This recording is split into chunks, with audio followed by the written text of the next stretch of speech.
નમસ્કાર દોસ્તો, તમારા માટે હિન્દીના હુંકારને લઈને ફરી એકવાર હાજર થઈ ગયો છું. જો જે મિત્રોએ હજી જોયા નથી જૂના વિડીયો એ ખાસ જોઈ લેજો યાર, અને ચેનલને સબસ્ક્રાઇબ કરવાનું ના ભૂલશો, કારણ કે તમારે હવે વ્યાકરણના પૂરેપૂરા માર્ક લેવાના છે અને વ્યાકરણની અંદર આપણે એક માર્ક પણ ચૂકવાનો છે જ નહીં. ગુજરાતી હોય, સંસ્કૃત હોય કે હિન્દી હોય. જો તમે હિન્દીવાળા છો તો તમારા માટે કામનો વિડીયો છે, પણ જો તમારા મિત્રો કોઈ સંસ્કૃતવાળા છે તો એને પણ આ ચેનલ મોકલી દેજો, કારણ કે સંસ્કૃતના મેં 20 જેટલા પેપર છે મૂકવાનો છું. આ 7-8 જેટલા પેપર મૂકી દીધા છે, હવે કન્ટિન્યુ ચાલશે. એટલે કેટલામું પેપર છે એ પણ કદાચ મગજમાં ના હોય.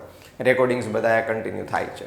અને ગુજરાતી તો તમારે પણ છે, તો ગુજરાતીના પણ મેં બધા વ્યાકરણના સોલ્યુશન રાખ્યા છે કન્ટિન્યુ, અને હજી પણ રાખતો રહીશ. તો સબસ્ક્રાઇબ કરવાનું ના ભૂલશો ચેનલને. ચલો દોસ્તો, શરૂઆત કરીએ હિન્દીના હુંકારની અંદર. વ્યાકરણમાં પહેલો જ પ્રશ્ન છે, કહાવત કા અર્થ સ્પષ્ટ કીજીએ. મુખ મેં રામ બગલ મેં છુરી. આપણે આ હિન્દી સિનેમાની અંદર આ વાક્ય બહુ બધું સાંભળેલું છે. કથની ઓર કરની મેં અંતર હોના. કથની અને કરની આ બંનેમાં અંતર.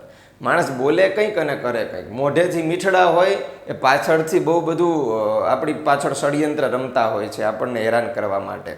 તો કથની અને કરની, મુખ મેં રામ બગલ મેં છુરી. દેખાડા, હાથી નહીં કહેતા, હાથીના દાંત દેખાડવાના અલગ ને ચાવવાના અલગ, એની સાથે રિલેટેડ છે. એને કેવા કીધા છે ખબર છે? પેલા દુષ્ટ કીધા છે. સજ્જન અને દુર્જનની વ્યાખ્યા કરતા કહે છે કે ભાઈ જે મનસી, વચસી અને કર્મણી, મનસા વચસા અને કર્મણા, ત્રણેયમાં જે એક સરખા હોય એને કહેવાય સજ્જન, મહાત્મા. અને મનમાં પણ અલગ, મનસી અન્યત, વચસી અન્યત અને કર્મણી અન્યત. મન, વચન અને કર્મથી બધું અલગ અલગ કરતા હોય એને કહેવાય દુર્જન. હા, બરાબર. ચલો, શબ્દ સમૂહ કે લીએ એક શબ્દ, જીવન અર્પિત કરનાર, બલિદાન. આપણા શૂરવીરો, આપણા સરહદ ઉપર જે આપણી રક્ષા કરે છે એવા શૂરવીર છે, એ આપણા માટે શું કરે છે? તો કે ભાઈ એના જીવનનું બલિદાન કરે છે, અર્પિત કરે છે. સંધિ કો છોડીએ. રાજેન્દ્ર, રાજેન્દ્રની સંધિ છોડવાની છે.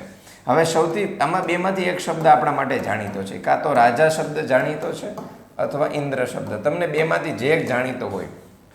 જો દોસ્તો, તમને જોડવામાં સંધિ છે હજી સહેલી પડશે, સંધિ છોડવામાં થોડીક ડિફિકલ્ટ, બહુ નહીં પડે પણ થોડી. ઇત્તુસી, બરાબર. તો ઇત્તુસી માટે થોડીક તૈયારી તો કરશો. તો એક શબ્દ જે જાણીતો હોય ને એને સૌથી પહેલાં તમે તારવી લો.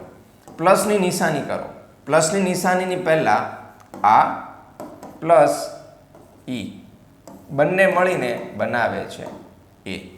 તો રાજા વત્તા ઇન્દ્ર શું બની જશે દોસ્તો? રાજેન્દ્ર. બહુ સહેલી છે પણ મહત્વની છે. અમુક મિત્રોને આ સહેલું પણ ધ્યાનમાં હોતું નથી. ચલો, વી વત્તા આકુલ. વી વત્તા આકુલને સોલ્વ કરીએ તો કઈ રીતે બનશે? વી પ્લસ આકુલ. નિયમ પ્રમાણે પ્લસની પહેલાં ઈ છે અને પ્લસ પછી આ, એટલે કે વિજાતીય સ્વર છે. તો ઈ પછી કોઈ પણ વિજાતીય સ્વર હોય તો ઈની જગ્યાએ ય થાય. સિમ્પલ. ઈની જગ્યાએ ય કરી દીધો અને આને એમને લઈ લીધો તો શું થયું? યા. હવે જુઓ, બધાને ભેગું કરો તો વીની અંદરથી ઈ નીકળી ગયો છે, માટે વ અડધો. યા કેમ બન્યું? તો કે આ છે એ ય જે ઈ જગ્યાએ થયો તો એમાં ભળી ગયો એટલે યા. અને કુલ એને એઝ ઇટ ઇઝ નીચે ઉતારી દો. હવે આ ત્રણને ભેગું કરી દો એટલે આપણો જવાબ બની જશે દોસ્તો વ્યાકુલ. આ રીતે સંધિને તમારે સોલ્વ કરવાની છે. જેટલી આ રીતે સંધિની મૂળ નિયમો પ્રમાણે પેટર્ન સોલ્વ કરશો ને એટલી તમને વધારે સહેલી પડશે. પછી ગુજરાતીમાં હોય, હિન્દીમાં હોય કે સંસ્કૃતમાં હોય, બધામાં કોમન છે. ચલો,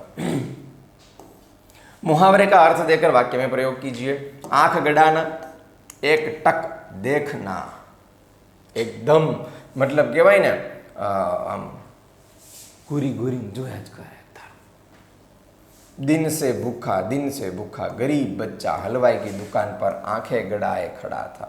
मतलब एक टक देखना, એક ધારું જોયા જ કરે નહીં. આપણને ખબર છે એક ટક જોવાવાળા લોકો. તમે તો એમાં નહીં જ આવતા હોય. શબ્દો કે વિરોધી શબ્દ. અગ્નિ, અગ્નિનો વિરોધી થશે દોસ્તો જલ. કીર્તિ તો અપકીર્તિ. કીર્તિનું શું થઈ જશે? અપકીર્તિ. જોડણીમાં પણ ધ્યાન રાખવાનું. કી દીર્ઘ છે, તી રસ્વ છે. અપકીર્તિ. કીર્તિ ફેમસ, અપકીર્તિ ફેમસ તો ખરા પણ નેગેટિવલી. તમે આતંકવાદીના નામ નહીં જાણો છો અને કોઈ સારા શ્રેષ્ઠ મહાન કાર્ય કરનારા પ્લેયર્સથી લઈને મહાપુરુષોને જાણો છો, પણ એકનું નામ લેવાથી પ્રાઉડ ફીલ થાય અને બીજાનું નામ લેવાથી મનમાંથી આપણે જે શ્રેષ્ઠમાં શ્રેષ્ઠ આપણને આવડતી હોય ને એવા આપણને દુઃશબ્દો કહેવાનું મન થાય. તો લાઈક અપકીર્તિ, બરાબર, કીર્તિ અને અપકીર્તિ. પર્યાયવાચી શબ્દ આચરણ, તો એનું પર્યાય શું થશે? વ્યવહાર થશે. તમે કેવું આચરણ કરો છો, તમે કેવો વ્યવહાર કરો છો. ગહના, ગહના ઘરેણા, જેને હિન્દીમાં કહેવાશે દોસ્તો જેવર. શબ્દો કી ભાવવાચક સંજ્ઞા. વકીલ શું કરે છે ભાઈ? વકીલાત. બંધના, ये बंधन तो प्यार का बंधन है, जन्मों का कर्तृवाचक संज्ञा. મશાલ, જેણે પકડી હોય એવાને કહેવાય મશાલચી. પછી ચર્મ, તો ચર્મનું કાર્ય કરનારા હોય એને કહેવાય ચમાર. એવી રીતે કુંભ, ઘડો, એનું કાર્ય કરનારા હોય એને કહેવાય કુંભકાર. તો આ રીતે અલગ અલગ શબ્દો કર્તૃવાચકમાં બને છે. વિશેષણ સંજ્ઞા બનાવો. આરામ એક સંજ્ઞા છે, એનું વિશેષણ શું બનાવ્યું? તો કે આરામદેહ, આરામદાયક ખુરશી છે. આ સોફો તો આરામદેહ છે, આજનો દિવસ આરામદાયક છે, આરામદેહ. બરાબર, હિન્દી શબ્દ બને છે. મહાનતા, તો એની મહાનતા એનું વિશેષણ શું બની જશે? મહાન છે. મહાનતા શું થશે? એનો ભાવ થશે, એ ભાવવાચક સંજ્ઞા બનશે. જ્યારે એની વિશેષણ બનશે એ મહાન છે.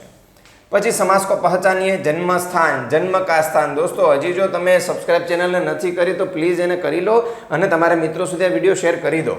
જન્મ કા સ્થાન, બરાબર. જ્યારે બે શબ્દોની વચ્ચે વિભક્તિનો સંબંધ આવે, યાદ રાખજો ફરીથી, વિભક્તિનો સંબંધ એટલે બેટા વિભક્તિનો પ્રત્યય. તો બે શબ્દોની વચ્ચે વિભક્તિના પ્રત્યયથી તમે જ્યારે જોડો છો ત્યારે એ સમાસ તત્પુરુષ સમાસ થાય છે. કર્મનિષ્ઠ, તો કર્મ में जिसकी निष्ठा, तो कर्मनिष्ठ, કર્મનિષ્ઠમાં પણ કર્મમાં નિષ્ઠ તો થશે તત્પુરુષ સમાસ. તો આ રીતે દોસ્તો તમારા આ વ્યાકરણની સિરીઝમાં જો કોઈ ડાઉટ હોય તો કોમેન્ટ કરી જણાવો, નહીંતર જો પસંદ આવે છે તો લાઈક તો કરો યાર ચોક્કસ, અને તમારા મિત્રો સુધી શેર કરી દો. શા માટે? એમને પણ પૂરા માર્ક ન આવે, આવવા જ જોઈએ. આપણે સૌ એકબીજાની હેલ્પ કરીએ. હું તમારી હેલ્પ કરું છું, તમે તમારા મિત્રોની હેલ્પ કરો. અને હજી જો કોઈ કોમેન્ટ છે, હજી કોઈ જો પ્રશ્ન છે તો પ્લીઝ તમે મને જણાવો, જેથી કરીને તમારા પૂરા માર્ક આવે. એ માટે હું અહીંયાથી રેડી છું તમારા માટે. શું તમે રેડી છો તમારા માટે? મને કોમેન્ટમાં જણાવો અને આપણે સૌ આપણા પરિણામને શ્રેષ્ઠ બનાવીએ એવી શુભકામનાઓ સાથે નવા વિડીયો સુધી રાહ જુઓ. બાય.